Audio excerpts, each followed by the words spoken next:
Good afternoon, everyone. This is Russ Harrison, Director of Government Relations for IEEE-USA in Washington, D.C.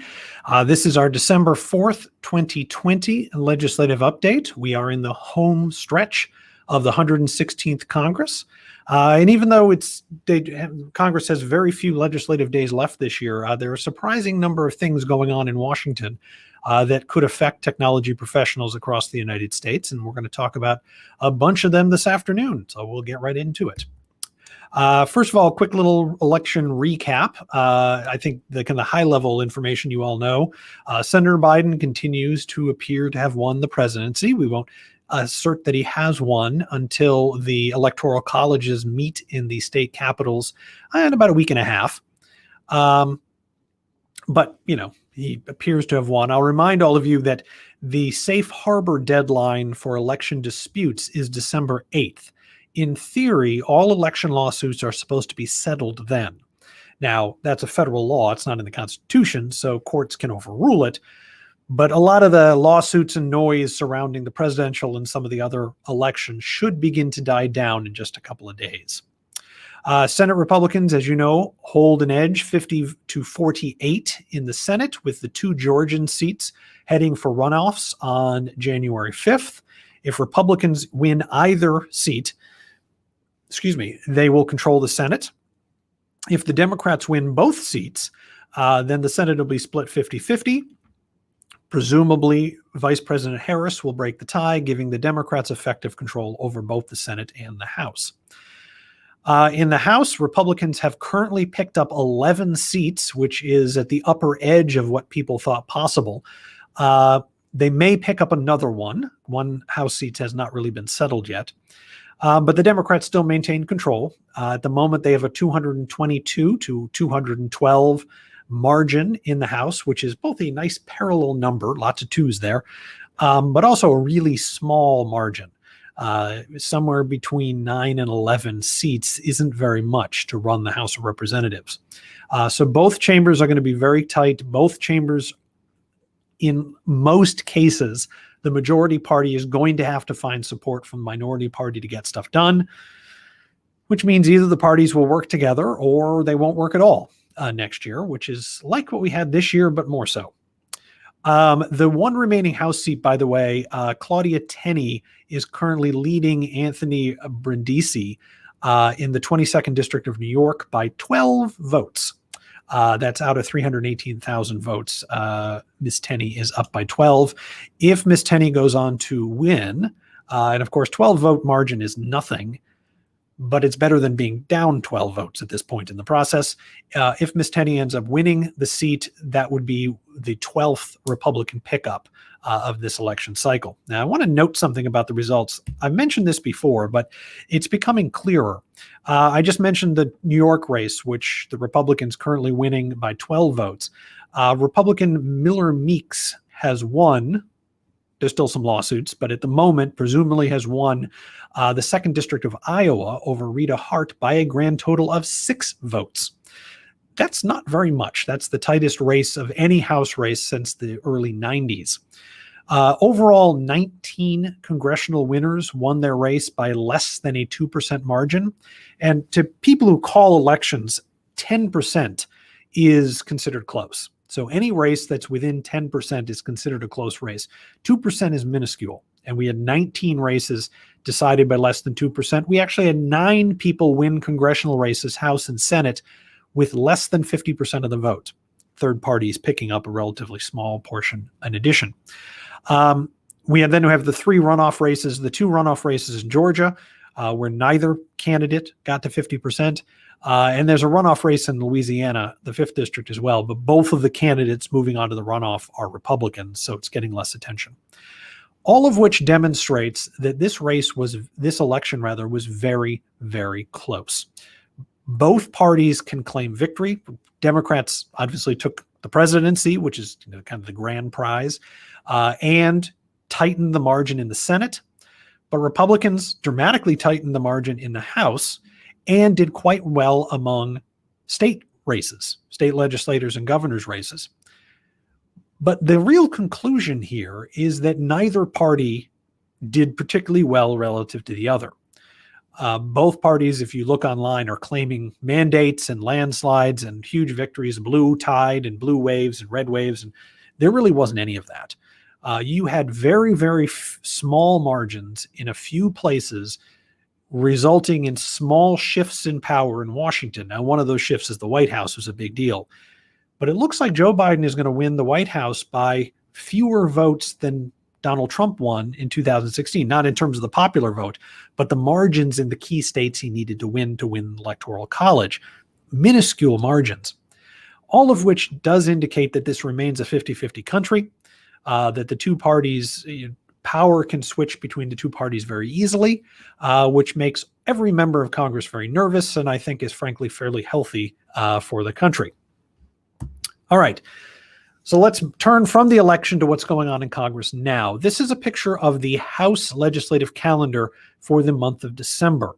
And the little yellow squares are the days in which the House has votes scheduled. The Senate calendar is similar. You will note that there are not very many yellow boxes. Technically, the House is planning on going out of session next Thursday. So, today's half over. That gives them 4 legislative days to get everything done. Now, they have said they're going to go out on the 10th, but they don't have to. They can stay in session as long as they want, up till January 3rd. The real deadline when legislators are simply going to go home, whether they're done or not, is probably December 23rd.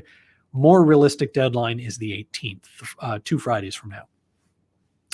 But even so, there's not that many days left. You're talking about 8, 9, maybe 12 legislative days if they work over the weekend to get a lot of stuff done.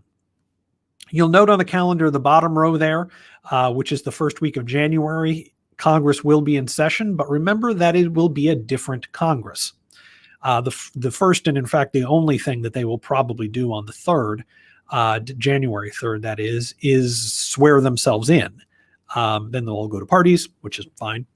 But what that means is at noon on the 3rd, when the new Congress is sworn in, everything in the 116th Congress goes away. And any bill that hasn't been passed and anything that hasn't been finished disappears.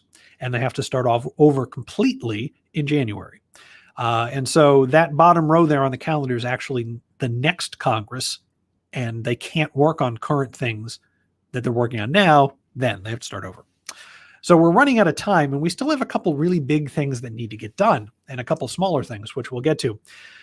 The NDAA still needs to be passed. The fiscal 2021 budget needs to be done. We kind of need a Defense Department and the rest of the government. And there's still talk of a COVID relief bill. And we've actually had a little bit of movement on that in the last couple days, though I'm not sure it's real or not. So 8 days to do these 3 things, that's a pretty tall order. But Congress is going to have to get it done. Let's talk about each one of them in turn. The NDAA has to pass by January 1st. Congress could do kind of a CR thing, which says the Defense Department shall continue to operate as before through, February 15th or whatever they set the date at, although they don't want to do that.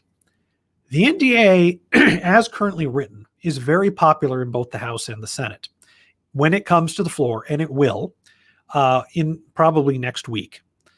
It will pass the House and Senate with big margins. The problem now is the president is threatening to veto the bill for 2 reasons. First, President Trump wants Congress to insert a repeal or change of Section 230, the online immunity shield. Get to that more in detail in a second.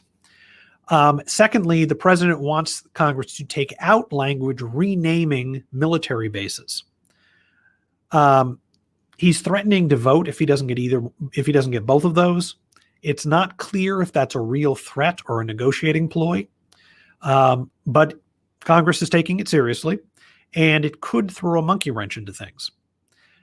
As written, and at this point it's pretty much a done deal, the NDAA contains a very large number, as a matter of fact, of amendments and provisions that will help technology professionals in the United States, including language on artificial intelligence, quantum computing, research and development, cybersecurity, and a bunch of other things that we care about, all of which is quite good.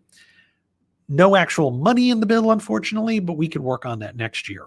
Now, to give you an idea of just how popular the NDAA is in Congress at the moment, the House just announced that they will be voting on this next week, and they set aside 1 hour of floor time to debate the bill. This is how you do these things. Congress wants to vote on a bill. The chamber announces when the vote will be, and then sets aside time before it, physical time on the floor of the House, to allow people to stand up and say what they think about it. For a very large, difficult bill like the NDAA, typically you would expect 3 to 4 hours of debate, sometimes 8 or more hours for something very controversial. NDAA has an hour, which is kind of the minimum that they could schedule for a bill like this. What's going to happen is every House member is going to want to stand up, and 90% of them, more or less, are going to want to use their time to speak, to say something nice about the military. Essentially what they're doing is they're creating B-file for their next campaign, which is fine. So they're all going to have to get up and say something, and you need a certain amount of time to do that.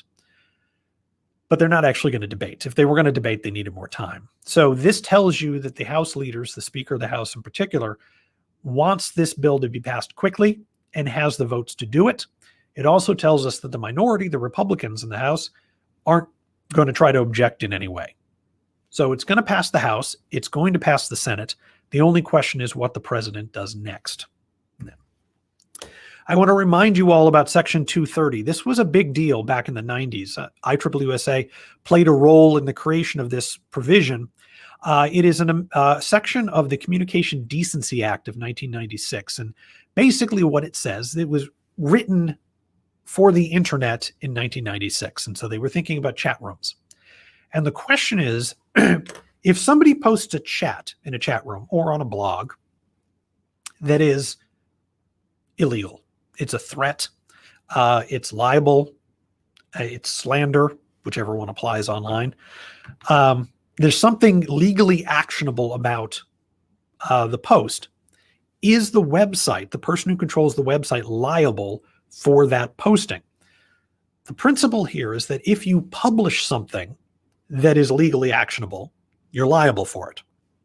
So if you publish a magazine or a newspaper and you put in an op-ed that contains a call to murder the president, for example, the editors and publishers of the paper can be arrested for that because they published it, even if they didn't write it. However, what Section 230 determined was that online forums are not published. And so people that run chat rooms are not publishing anything, and therefore they're not liable for what goes into their site. All right, that all made sense back in the 90s. Flash forward today, we have social media, we have Facebook, we have Twitter, we have all these forums online for speaking. The concern is this: over the last year or two, maybe a little more, the people that control those sites, the people who run Twitter, the people who run Facebook, have started editing them. They've limited the ideas, the types of posts, the arguments that people can post onto those sites. This became especially evident during the election when many of these social media sites actively censored certain political arguments. So the argument being made now is that if Facebook, if Twitter are going to actively decide which ideas can be placed on their site and which ideas can't, they're actually violating the principle of Section 230, which assumed that they would not do that. And since they're behaving like publishers, they should be treated like publishers. And since they're deciding what ideas can and cannot be placed on their site, if they allow ideas onto their site that are legally actionable, they should be liable for that. Not making an argument that that's a good idea. I'm just saying that's the debate that's happening. Republicans kind of, sort of agree with that. Democrats kind of, sort of disagree with that. But there are members in both parties on both sides of this debate. I suspect it will come up with, well, at least in some way, in the next Congress. But this is what President Trump is trying to put into the NDAA, is language either repealing or changing Section 230 so it applies to social media platforms. Fiscal 21 budget, moving along. We are, of course, way beyond normal order. The fiscal year started October 1st, which was quite a while ago now. The plan was to pass an omnibus bill next week. Congress was moving towards that. There have been a few hiccups in the budget. One apparently dealing with the wild grouse, which has something to do with environmental regulations. Legislators are now talking about a CR, continuing resolution, till February. I'm not convinced that's not just a negotiating tactic. Senators saying, well, listen, if you won't do what I want you to do, we'll just won't pass the thing and we'll make you come back in January and do it. Part of the normal give and take of a legislative debate. But like I said, we're running out of time. If they don't get it done next week, it's going to get hard to get it done before they break for Christmas, which means a CR becomes more likely. 2 weeks ago, I thought an omnibus was almost certainly going to happen in December. Now, I still think they're going to get it done, but it's far less clear that they will than it was a couple weeks ago. Our budgets, by the way, are still quite good. Most of the budgets we care about are getting modest but positive bumps. NASA and a few other places are in pretty good, especially good shape, I should say. So that brings us to the COVID relief bill. This bill is dead. Congress has been debating it since the summer and it hadn't gone anywhere. But then things started to happen. The bill does not appear to be dead. It's not healthy, mind you. It's still quite sick, but it may not quite be dead just yet. This week, Democratic leaders said that they would accept a bipartisan COVID bill. A bipartisan group of senators have put together a compromise bill, and Democratic leaders said that they accepted it as the start of negotiations. Now, accepting it as the start of negotiations is not the same as accepting it, but it does represent a retreat from the position the Democratic leaders have been holding since September on the bill that they wanted. Republican leaders have not accepted this as the start of a negotiation. The bipartisan compromise is just under $1 trillion. It's $900 billion. It includes $288 billion in new payroll protection program money. That's money for small businesses to keep their staff paid. It includes a $300 a week unemployment top-up. That is $300 in addition to your state unemployment benefits, and $16 billion for vaccine production and distribution. Like I said, Republicans haven't accepted this as a start of a negotiation, and it's not clear what's going to happen with state aid. Democrats still say they want a lot. Republicans still say they want a little, and that's always been the sticking point. So while we appear to have some start to a negotiation and some movement by the parties, this doesn't appear to be real movement just yet. And like I said, we're running out of time. Now, the new unemployment numbers came in today, and they're good. Unemployment fell, and the unemployment rate fell to 6.7%, which is now into the realm of normal unemployment. A little higher than we like, but it's not too bad.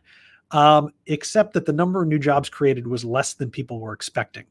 And so that suggests that the acceleration of the economy is starting to slow.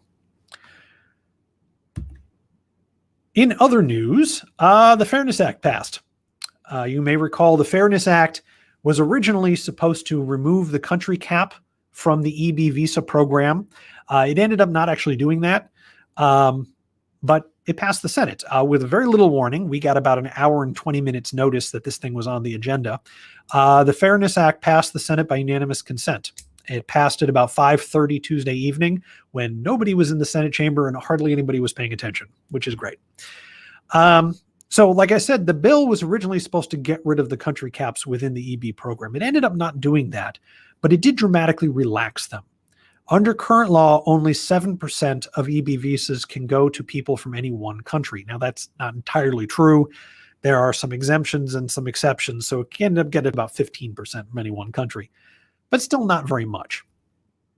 Under the Fairness Act, which has passed the Senate, but it's not law yet, more of that in a second,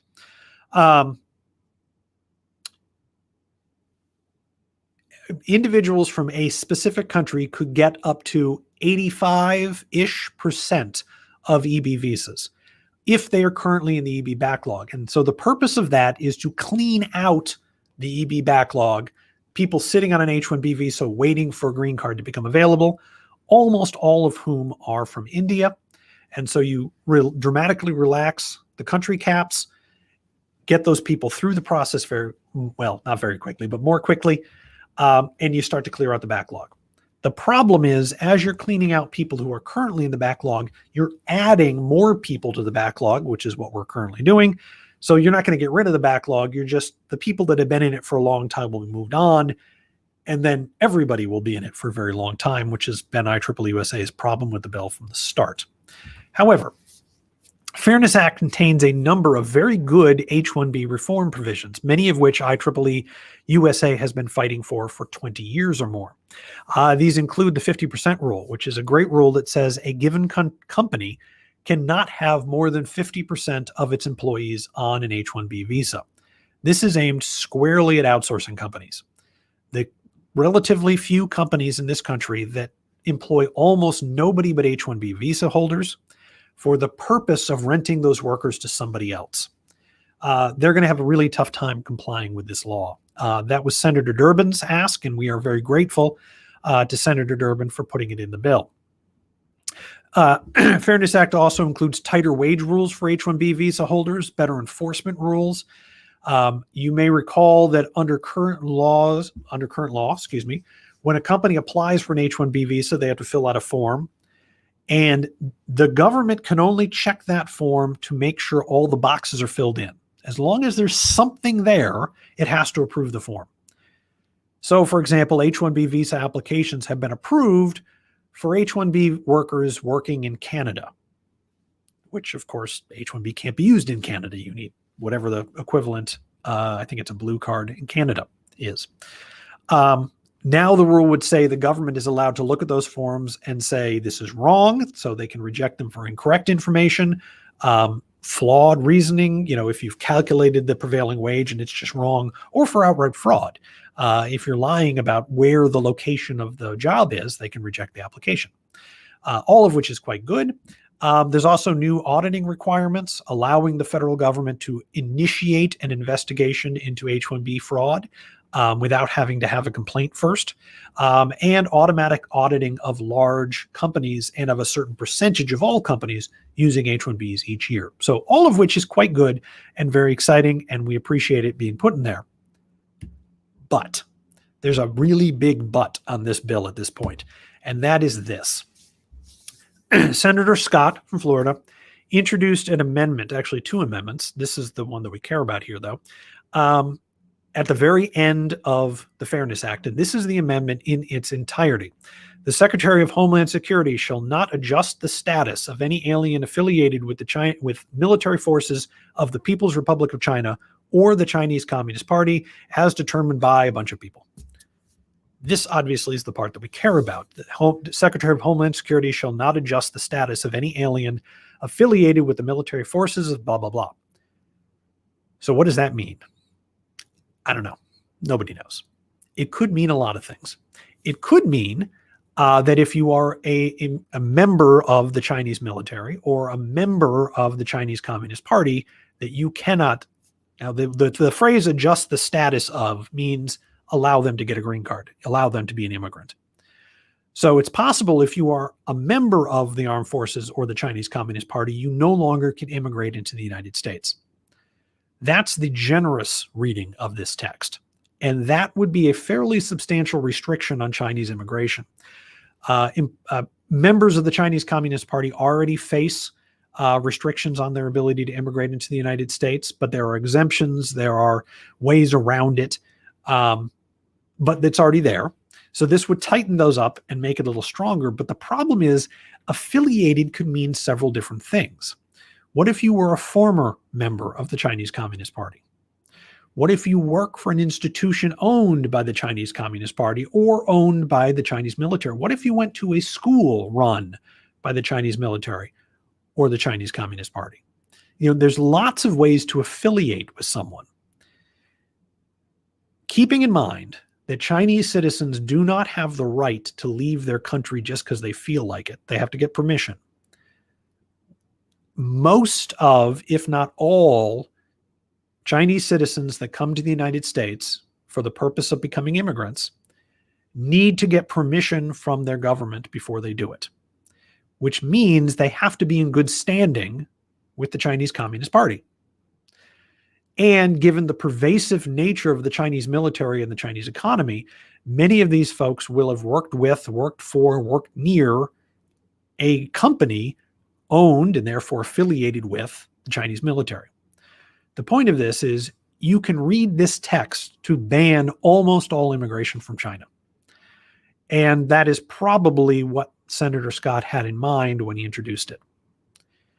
Now, IEEE-USA does not have issues with individuals that have concerns about the Chinese government and their activities in the United States. However, we do recognize the valuable contribution that Chinese immigrants have made to the United States and made to the American technology community. And banning all Chinese immigrants in some sort of vaguely worded amendment thrown on the end of a bill at the last minute seems like the really gross overreaction to a problem in our society. It also may derail the entire bill. We'll have to see. But this is where the Fairness Act is here. The Fairness Act passed the House last year. It did not contain this language, did not contain any of the H-1B language. So the Senate bill, which, like I said, passed on Tuesday, has to go back to the House to be approved a second time. Zoe Lofgren, Congresswoman Lofgren from Silicon Valley, has already indicated that the House will not pass the Senate version of this bill. But there are lots of ways a bill could still become law in the time that legislators have if House and Senate leaders can come to an agreement. I suspect the Chinese language will likely be thrown out if the bill is going to pass. What we are worried about at IEEE-USA now is that the H-1B language not be thrown out if they start throwing out provisions of this bill. Throwing out the Chinese immigration provision would be fine with us. It's probably overwritten and certainly is too vague to be useful. But the H-1B stuff we like and would love to have kept in there. So that's where we are now. A couple other little immigration pieces. Some of the administration's H-1B regulations have been thrown out by the courts. These are the regulations that were put into place back in September and October, dealing with the wage levels paid to H-1B workers. IEEE-USA supported the reforms in principle, but unfortunately we recognized that the administration kind of was sloppy in how they implemented them. The regulations were put in place under emergency procedures, which meant the administration didn't go through the formal public rulemaking process. They can do that, but they can only do that if they have a really good reason, which they really didn't. And so this court decision was fairly predictable. Importantly, the court decision did not apply to the H-1B allocation rules that IEEE-USA commented on back in October. Those rules are going through the normal policy development process and therefore would not be subject to this sort of lawsuit once they are put in place. There'll be other lawsuits, but not these procedural lawsuits. IEEE-USA remains enthusiastic about that reform, think it's a great idea, and hopes that the courts will uphold it when the time comes. Rules haven't been put in place yet, so we still have a couple months to worry about that. Also this week, the Justice Department announced that it is suing Facebook for discriminating against American workers. Basically, the Justice Department has said that Facebook has effectively set aside a large number of jobs at the company for only H-1B workers and not American citizens, and that is effectively discriminating against Americans. It is illegal in this country to discriminate against people based on their citizenship status. That's usually used to protect green card holders, but the language works both ways. IEEE-USA thinks this is a fantastic idea. We've been advocating for this for years. It's a tough lawsuit to win because companies can discriminate against workers based on price. They can decide to hire one person over another because the other person is cheaper. And H-1B workers are cheaper than American workers. So there's lots of reasons why what Facebook is doing, and we all know what Facebook is doing, why it is in fact legal. But having a court say that it is legal for Facebook to set aside a large number of jobs only for people who are not and never will be American citizens is politically useful. So this just dropped the other day. We'll have to see how it goes, particularly after the Justice Department is taken over, when the Biden administration comes into position to put new people at the head of the Justice Department. A couple things on artificial intelligence. We have a new executive order that just came out from President Trump promoting the use of trustworthy artificial intelligence in the federal government. It's basically instructions from President Trump to the broad federal bureaucracy to enthusiastically embrace artificial intelligence technology, but to do it in a safe, transparent, and accountable way. The executive order itself is fairly vague, as all executive orders are, but the fact that it is an executive order is important, and it should send a signal to the various federal agencies to proceed with plans to use artificial intelligence, but to do so with certain safeguards in place. Safeguards, by the way, that have been articulated and encouraged by IEEE, particularly the IEEE Standards Association and IEEE-USA. Secondly, we have a new law on the books, signed into law this week, the Information Technology Modernization Centers of Excellence Program Act, which is a terrible name for a bill, but it's a good program. Among other things, it sets up centers of excellence within the General Services Administration, which is the part of the government that helps other parts of the government deal with property, with office equipment, copiers, computers, things like that. Just generally is kind of back office support for the federal government. A center of excellence is a thing in the government. And basically what it is, it's a little office you can create that has special hiring rules to make it easier for those centers to hire technically proficient people. In this case, it would be people that are experts in artificial intelligence technology. The government would be able to hire them more quickly, sometimes at higher pay levels than they normally could hire someone, to make sure that the government gets access to technically competent and sophisticated people. So it's a good idea. Senator Portman gets credit for this one. Erica Wasalik here on staff gets some credit for working with Portman's office to move this bill along. I had this same slide last presentation, just to reiterate what we expect our priorities to be at least early next year, legislative priorities at least, to focus on technology investment bills, including the Endless Frontier Act and the CHIPS Foundries Act. Green card reform, particularly if the Fairness Act passes, because that bill, among the good things it will do, will severely gum up the high-skill green card process. Work with the government to understand technology and technological challenges facing society, and work on our AB5 PRO Act challenge to make sure American technology consultants are able to stay in business. If you have any thoughts on other things we should work on, or any thoughts on these priorities, please let me know. Lastly, a little bit of information on our Congressional Visits Day, or what will likely end up being our Congressional Visits Week, possibly Congressional Visits Month. Our 2021 Congressional Visits Day will be a local Congressional Visits Day. That is, your meetings will be either virtual or at your legislator's local office, depending on what you and they want to do. There are some parts of this country where meetings are happening. There are other parts where they're not. So wherever it is you are, we'll do whatever's happening and whatever you're doing. But because we're doing this locally, the exact day we do it doesn't actually matter. And so we're going to aim for the last Tuesday in March, which I believe is the 27th.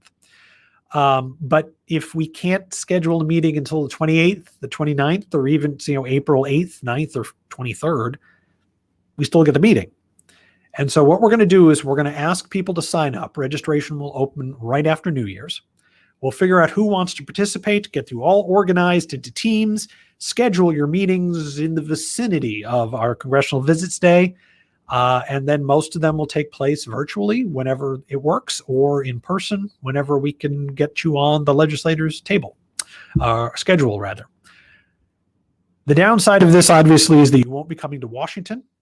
So, you won't get to walk around Capitol Hill, which is always lots of fun. The upside is a lot more people will be able to participate. We expect to be able to schedule a lot more meetings, and these sort of virtual meetings and local meetings tend to be more relaxed than DC meetings, and so they tend to be longer and you can talk about more things. So meetings like this can be tremendously effective, as we found out last year. Just maybe perhaps not quite as fun. But then again, this is supposed to be effective as well as fun. And it still should be a learning experience for everyone. So registration will open shortly after New Year's. We'll have some more information about the details then. But until then, just keep an eye out and we'll be in touch shortly to get things organized for next year. Our next and last update for 2020 will be December 18th. As you will recall, that is effectively the drop dead date for the 116th Congress. And so by 1 o'clock on the 18th, everything should either be done or won't get done for the 116th Congress.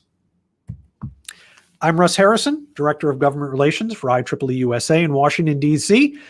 If you have any questions about anything we covered or anything I didn't cover today, feel free to put it in your chat box on your screen. And as you're doing that, I will stop sharing my screen so I can see your questions. But before I do, my phone number is 202-530-8326. That's my direct office line. And my email address is r.t.harrison@ieee.org. If you have any questions about what IEEE USA is doing in Washington, anything you would like help with, anything you would like us to stop helping you with, or if you would like to get involved in our government relations program in any way, please feel free to reach out and let me know. And with that,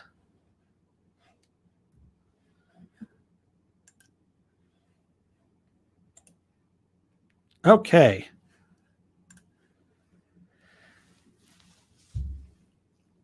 If the NDAA and budget are not passed, is there a chance of no CR passing either? So there's always a chance, but it's not a particularly good one. If the budget doesn't pass, the federal government shuts down. And what that means is all non-essential government employees are essentially unemployed right before Christmas, which is never a good idea. I would say there's essentially no chance of that happening because there's no political upside to anybody doing it, you know, just after a presidential election. And nobody wants to do that anyway. So a CR for the budget is certainly possible. I still think that's the less likely of the two options, an omnibus or a CR, but it's certainly more possible than it was a few weeks ago. Now, the NDAA is much messier. If the NDAA is not passed, technically, the Defense Department loses its legal right to exist. Now, what does that mean? I don't know. I don't know if anybody knows. Obviously, we can't simply tell our soldiers in the field, oh, just stop fighting and go home, because, you know, they're kind of in Afghanistan or in other places. Moreover, you know, we're not going to tell our various arms of the defense and intelligence agencies, oh, we just stop working for a while, you'll be fine. So Congress has to do something. Now, they can do what is essentially a CR for the NDAA. They can pass a very short, simple bill saying the Defense Department is authorized to exist until February 15th. And that's it. Little legal language around it just to fluff it out, which would then bump the deadline to get this done from January 1st to February, whenever they set it, or March or April. They could set the date anytime they want. So there is a chance neither of these get done, but I don't think that's a terribly realistic chance. However, both could be punted till next year through a CR. Any early sense of what the immediate priorities for the 117th Congress are, especially with regards to science and technology? We know a little bit. First of all, science and technology issues are probably not going to be very high on the agenda for the first, say, 100 days of the Biden administration. That's kind of a modern benchmark. The press uses to kind of evaluate a new president. They have some other priorities they're going to focus on that really don't affect us. But we do know that Senator Schumer has said directly to us, that the Endless Frontier Act will be a priority for him. And the AI and cybersecurity and some of the other government technologies will be on the priority list for next year. Beyond that, we don't really know.